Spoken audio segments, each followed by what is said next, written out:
tous, l'indice CAC 40 termine la séance sur une note positive.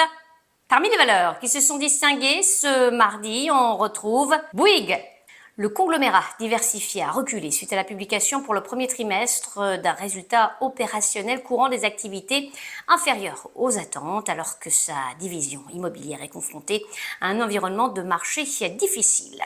On passe à Pernod Ricard et Rémy Cointreau. Les groupes de vins et spiritueux étaient bien orientés alors qu'Emmanuel Macron a remercié le président chinois Xi Jinping de son ouverture concernant le contentieux sur le cognac français en Chine. Le reste de l'actualité avec Arkema, le chimiste de spécialité, a progressé malgré un repli de son chiffre d'affaires trimestriel, alors que le groupe a confirmé ses prévisions pour l'exercice en cours.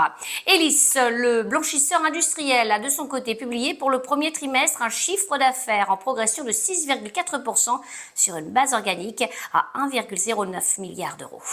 Valneva, société spécialisée dans les vaccins, a enregistré pour le premier trimestre un bénéfice net à 58,9 millions d'euros, contre une perte de 18,1 millions un an auparavant.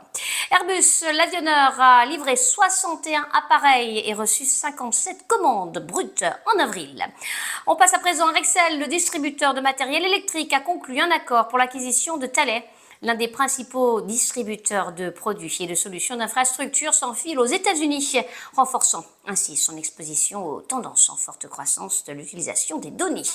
Et puis Vinci, un acteur mondial des métiers de concession, s'est vu attribuer par l'autorité routière de l'État de Géorgie la gestion des transactions de son réseau de 107 km autour d'Atlanta en flux libre et en tarification dynamique. Le contrat d'une durée de 7 ans sera opéré par Viaplus, filiale de Vinci Highways, spécialisée dans les systèmes de circulation en flux libre. Ces deux contrats représentent une valeur totale d'environ 53 millions d'euros.